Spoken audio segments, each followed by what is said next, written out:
Hey y'all, welcome back to ACE Culinary.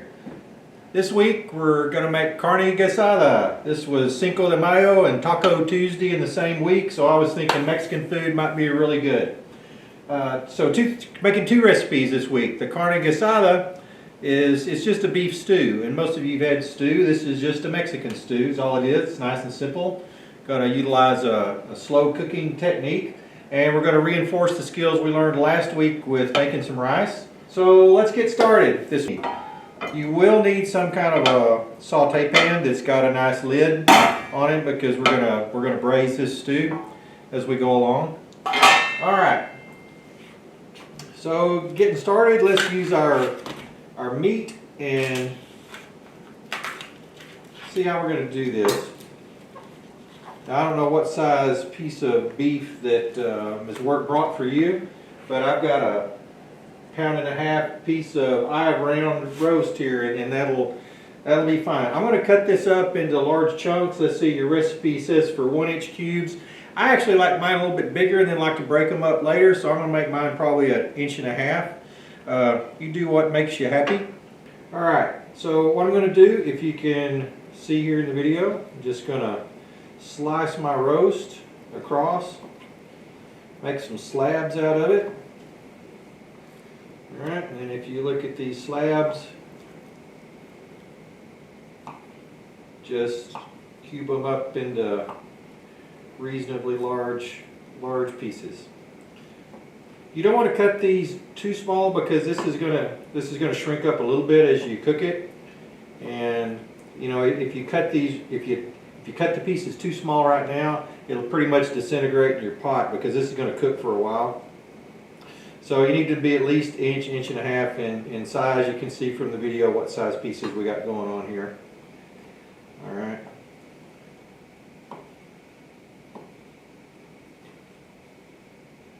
Alright, so there we go, and I'll clean up my space here in just a minute.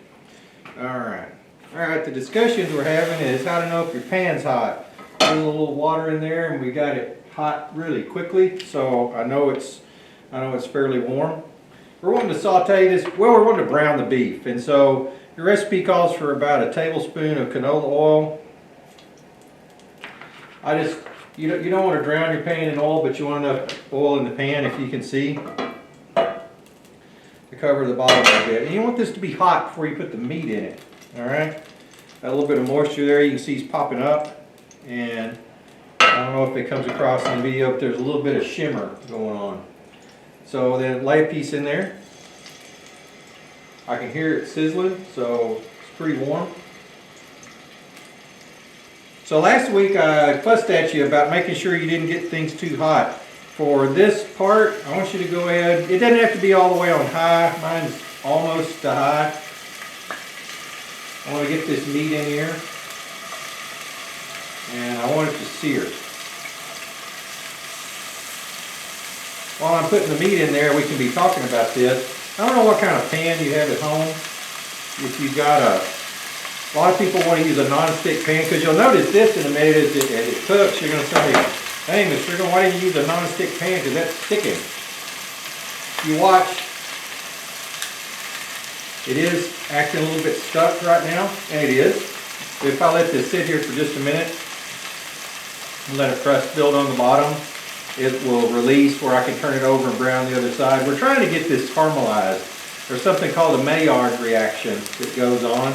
And so that brownness, that goodness that's on the outside of your meat, that's what adds a lot of flavor to your dish. So you want to let it sit, and you don't want to be flipping it, stir frying it, rolling around. You want to let it sit for a minute. And with a little bit of luck, it'll release.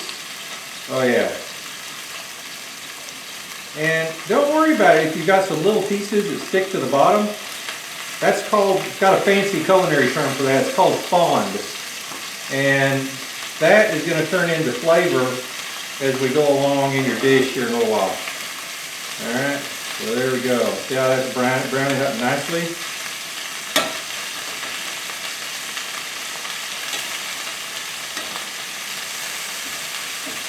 Now, I know from the camera angle you probably can't tell, I'm only browning about half of this meat at the moment. because I don't want to crowd the pan. If you get too much meat in your pan all at once, what's going to happen is, as the moisture is released from the meat, it's going to end up steaming, and I don't want to boil this meat, I want to brown it. So I want to make sure that there's enough room in here that moisture releases and it comes out, and we get some good caramelization on the beef. Another thing with a dish like this, you don't have to worry about browning how many sides? 6 sides of the cube of beef, because you just want some in there. This caramelization, this browning is what's going to add some flavor. So just bear with it. Let it brown a little bit. I'm going to pause the camera and I'll come back to you after I get all of this done. Alright, coming back to you here. I don't know if you can hear this. You hear a lot of spitting and sputtering in here. Some of this meat you can tell is nice and brown on one side. And then I may have some edges that are not perfectly brown, but that's okay. I've got a good bit of this brown, and those pieces will add a lot of flavor to this.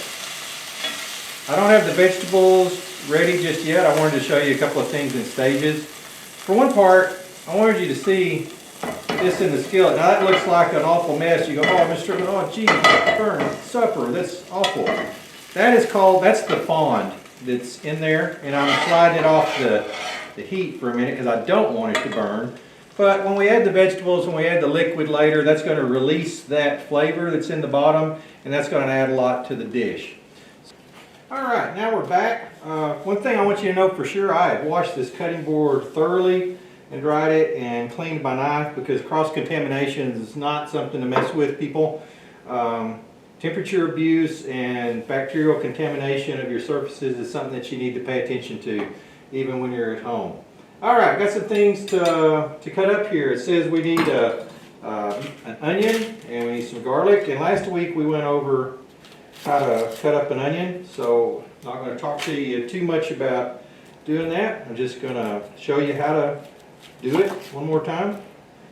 And doing the same thing I did last week. You may or may not can see it in the video.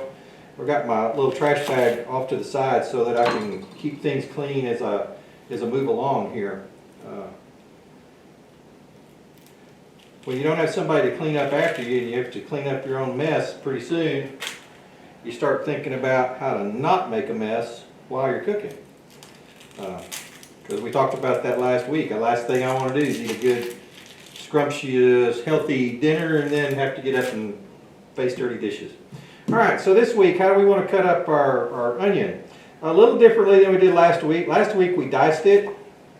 This is going to cook a long time, and most of this is going to cook away, so don't know if you can tell. This is probably a good 1/2 inch dice here, or you might just call it a rough chop. Alright, so this is probably a little bit bigger than a medium onion, but that's okay.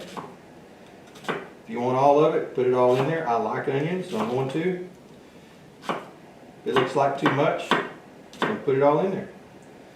Alright, so got some onion going on there.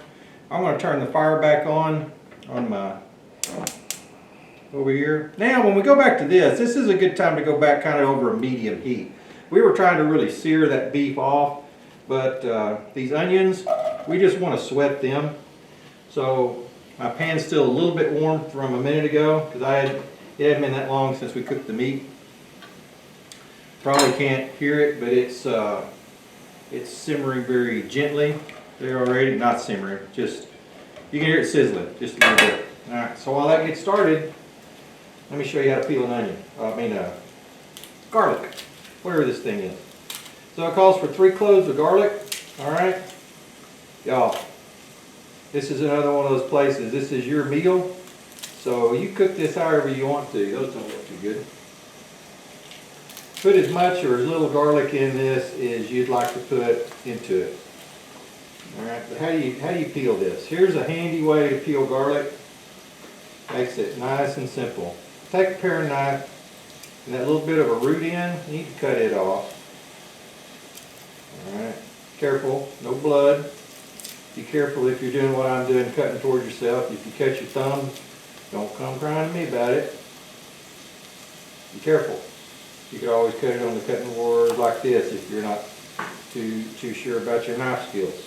Okay? Be careful. No blood, that was the rule. Alright, once you got the end cut off, one thing you can do, if you'll just mash that garlic clove just a little bit, you'll see how that pops right out. It's just like magic.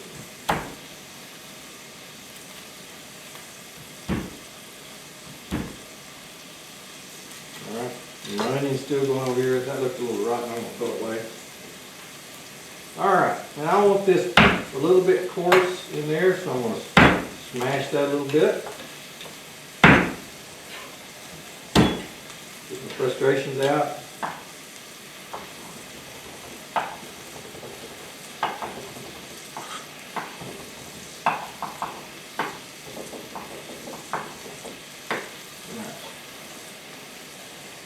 Got the garlic going.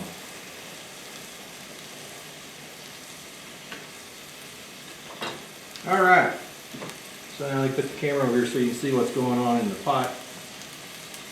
Okay, so all we're trying to do is get this onion to sweat a little bit. Alright, you notice the meat's out of the pan, and I don't know if you can tell some of that stuff that you thought was burned on the bottom. It's already releasing off, turning loose from the bottom of the pan, and you can see how it's coloring the onions.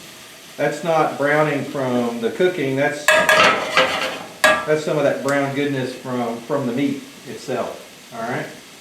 So what else we got to put in there? Let's see. It says onion, garlic, green pepper. Got to put the green pepper in here. Let me show you how to cut up the bell pepper.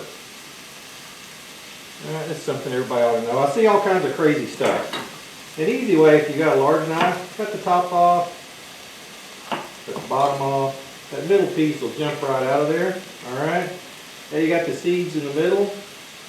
You'll just carefully go around this bell pepper, being real careful about your fingers. See there, no seeds, no big deal. Alright, we're going to do this the same way we did the onion. Kind of lop this up into some bigger chunks.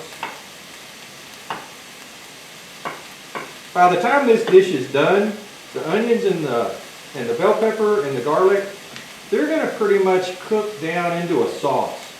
So you don't have to be overly concerned with just how beautiful your knife cuts are, how great your knife skills are here.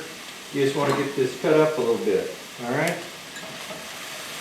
So those onions look good. I keep forgetting I need to move the camera so y'all can see it.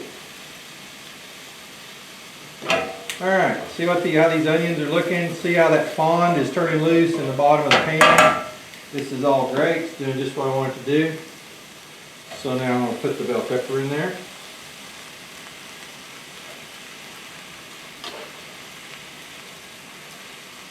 We're going to do the same thing. We're going to let that go for just a little bit. Alright, my onions and my bell peppers are starting to look good. I don't know if you can tell, nearly all of that fond in the bottom of the pan is turned loose. Alright, our onions are starting to get a little soft. Things are getting really aromatic. You can smell that garlic. And so what's next? If we looked at the recipe, we got to add our other ingredients. So I'm going to go ahead and stick this meat back in the pan that we had earlier there. Let it get down in there and get a little bit happy. Alright, and then you've got a packet that had some seasoning in it. Some cumin and oregano and those sorts of things. Just like last week, we're going to put that in there. I'm going to stir it up for a little bit and let well, you can start to smell it as soon as here's what you got to understand about some herbs and spices particularly.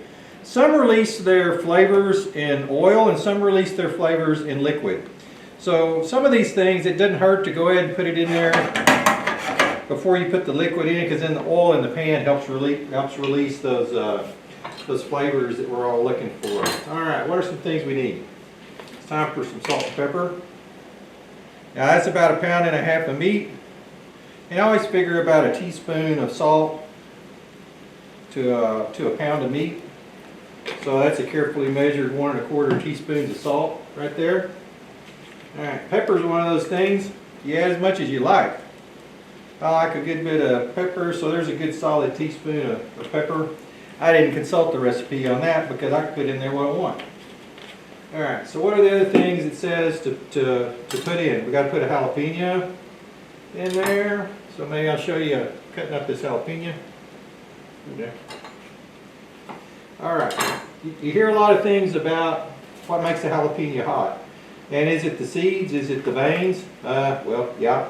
But you know what? I like hot stuff, so I'm not going to worry about seeding this thing or veining it. I am going to cut this up a little more finely than I did the bell pepper and the onion, because I want to make sure it cooks away in the sauce. And I'm going to cut up my jalapeno. Be sure and wash your hands when you get done with this, and wash your cutting board, because if you go rub your face, go to the restroom, something like that, and you got these oils on your hand, well, I'll put it this way: you'll gain common sense through scar tissue. That's what'll happen. All right, that's still getting along in there.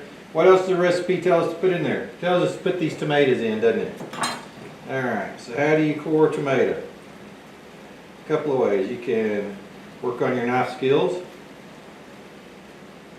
can cut this core out this way. All right. How am I doing that? Hold the knife, stick in there with your thumb, and your thumb stops it. That's what keeps me from cutting the rest of my hand. Cutting my hand off with this paring knife, and that'll come right out. All right. Then we're rough chopping this also, okay? Because this is gonna cook down. So get this tomato cut up in some big chunks. What does the recipe call for? Diced. It says you could use a cup of tomato sauce if you wanted to. This is gonna cook down. It's all right. Get the tomatoes in there. Here's the other way to do it. This way.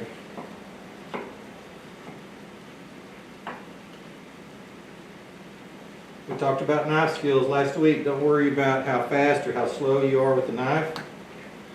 Just make sure that, what? There's no blood, right?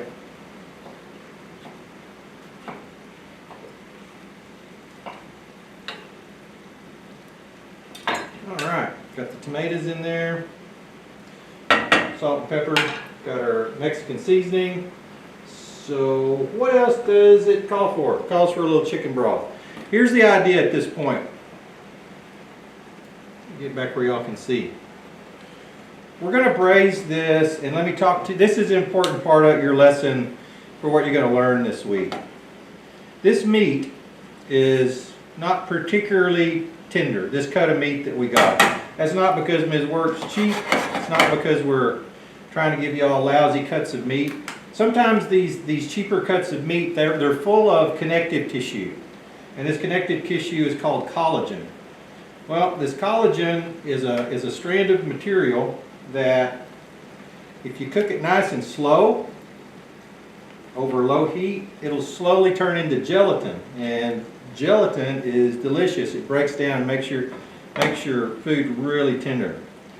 So what I'm going to do, your recipe calls for a cup.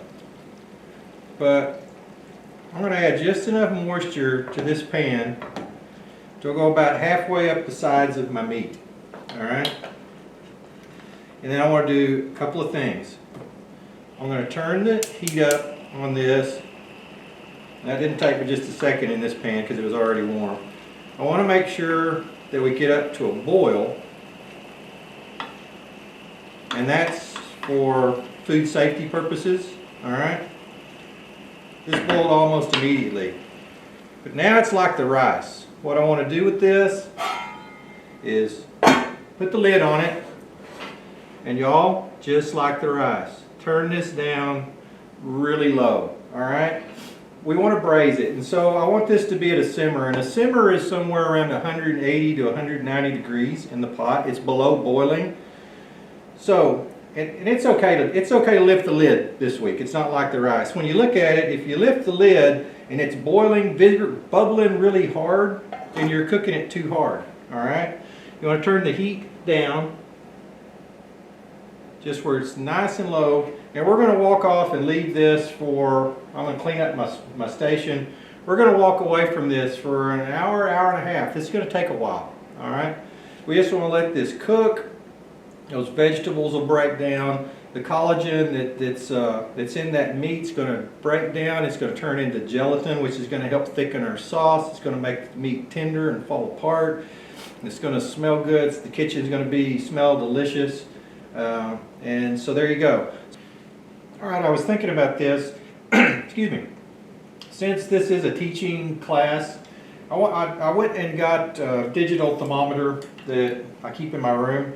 And I wanted to show you guys something, because we were talking about the collagen and breaking it down into gelatin, and we want this meat to be nice and tender. We really want this to be tender. So it's been maybe 5 minutes since the last time that we got together here. I want to take the lid off, and I want you to be able to see that it really looks like hardly anything's going on in this pot. There's a few little bubbles right there in the middle because the lid's been on it. I don't know if you can tell looking at the thermometer here. All right, so this is about 188 degrees in there. So that's just perfect for a simmer, for breaking this down. And I think folks that don't understand food science, they're thinking, oh, this doesn't look like it's cooking. All right, it's just sitting there and we need to crank the heat. That's a mistake, because if you do that, you're going to drive moisture out of the meat, and then it's going to be tough and rubbery, and it's not going to end up being this fall apart succulent meat that you want. Now, I don't know if you can tell, you touch that right now. That meat's perfectly edible right now. You can eat it if you want to, but it's tough. It's not nice and tender. So I'm going to put the lid back on that, and like I said, we'll see you guys here in a while. Hey y'all, I told you I'd come back. It's been about an hour or so since the last segment, and I want you to see what's going on here in the pot. So if you can see here in this camera, it's just a few small bubbles that are coming along. Let's check the temperature. Yeah, temperature is about 198, so I mean it's pretty warm in there. You got some slow bubbles, so this is a good simmer that's coming along. And let's look at the doneness. First of all, you see how the vegetables, the tomatoes, things, they're all starting to just fall apart, and that's what I'm looking for. But this is not done. See how that's getting really tender?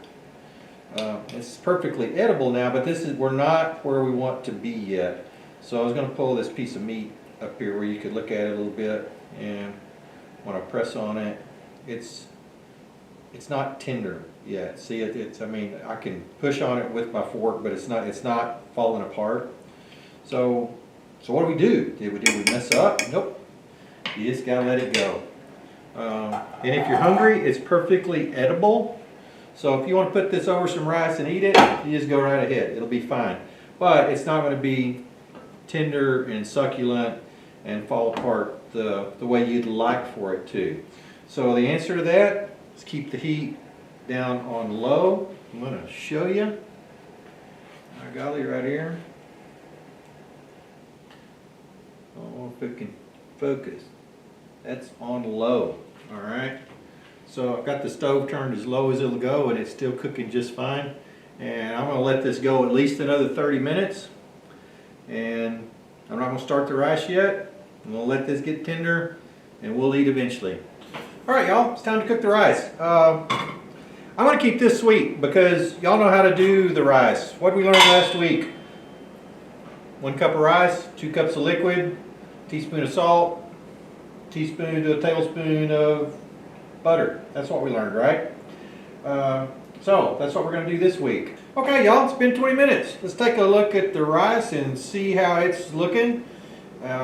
So we haven't touched it for 20 minutes, but now let's take a look. And if we stir this around and look at it, I don't know how yours did, but Mine looks like it's absorbed nearly all of the liquid. It looks great.